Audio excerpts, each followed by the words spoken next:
न मारी तो क्या पुलिस गोली खाए? हमने इसलिए पिस्तौल दी है कि वह भी उसके सामने उसका मुकाबला करे, उसका प्रशिक्षण इसी बात को लेकर। उत्तर प्रदेश में आप अनुमान करिए 2012 से लेकर के 2017 के बीच में 900 से अधिक दंगे हुए थे। अनुमान कर लीजिए, कोई सिटी ऐसी नहीं थी जहां कर्फ्यू का दौर उस सिटी के अंदर न गुजरी हो। कोई उद्यमी, कोई चिकित्सक, कोई व्यापारी ऐसा नहीं रहा होगा जिसने गुंडा टैक्स न दिया हो। इस दौर में अराजकता चरम पर थी। यहां का युवा पलायन करता था। सरकार के पास कोई पॉलिसी नहीं थी।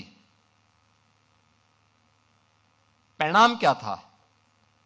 जब सुरक्षा नहीं होगी, जो पहले से उद्यम थे वह भी यहां से प्लान कर रहे थे। जैसे तैसे वे भागने के लिए मजबूर थे। यहां पे सब जुनेजा जी अपनी बात को कह रहे थे, ये उनकी अपनी पीड़ा थी, जहां उनका बचपन बीता। उस धरती को छोड़ना उनके लिए अत्यंत कठिन रहा होगा, लेकिन उनकी मजबूरी थी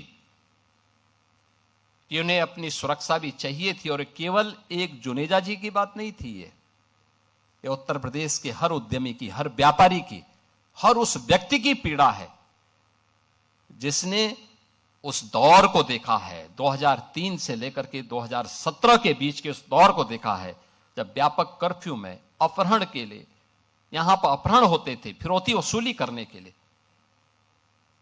और उन स्थितियों में जब आदरणीय प्रधानमंत्री जी ने और हमारी पार्टी ने दायित्व मुझे उपलब्ध दिया था, तो हमें इस चुनौती का सामना भी करना था और हर एक नागरिक के मन में एक विश्वास भी पैदा करना था। स्वाभाविक रूप से यह हम पिक एंड चूज से नहीं कर सकते थे। हम लोगों ने तय किया भाई जीरो टॉलरेंस फिर सब पे बराबर लागू होगा। अगर अपना व्यक्ति भी गलत करेगा तो उसके लिए भी वही कानून लागू होगा जो एक माफिया और अपराधी के लिए लागू होगा। कोई अपना पराया नहीं होगा। और हम लोगों ने इस मामले में जब कार्रवाई प्रारंभ की,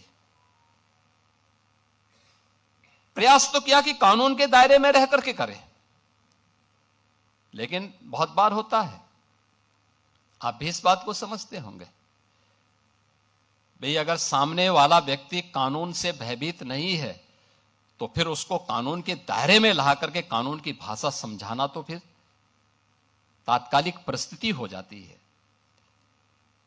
बहुत बार लोग टिप्पणी करते हैं कि पुलिस ने गोली क्यों मार दी। अगर पुलिस गोली ना मारी तो क्या पुलिस गोली खाए? ये दोनों काम एक साथ नहीं चल सकते। अगर उस अपराधी को गोली चलाने की स्वतंत्रता है तो पुलिस के पास भी हमने इसलिए पिस्तौल दी है कि वह भी उसके सामने उसका मुकाबला करे, उसका प्रशिक्षण इसी बात को लेकर के हो रखा है और उसको जिस भाषा में समझे उस भाषा में उसको समझाने का काम करे। और उस भाषा में जब समझाया गया, आपने देखा होगा पिछले 9 वर्ष में बड़े बड़े पर्व और त्योहार हो रहे हैं, सारे सकुशल संपन्न हो रहे हैं। कहीं कोई शांति भंग की बात नहीं करता है, कहीं कोई अराजकता की बात नहीं करता है, कहीं कोई फिरौती की बात नहीं करता है, कहीं कोई दंगा नहीं है, कोई फसाद नहीं है, कोई गुंडा टैक्स नहीं है। आज कहीं भी इस प्रकार की स्थिति नहीं है और उत्तर प्रदेश निवेश के एक बेहतरीन गंतव्य के रूप में अपने आप को स्थापित किया है।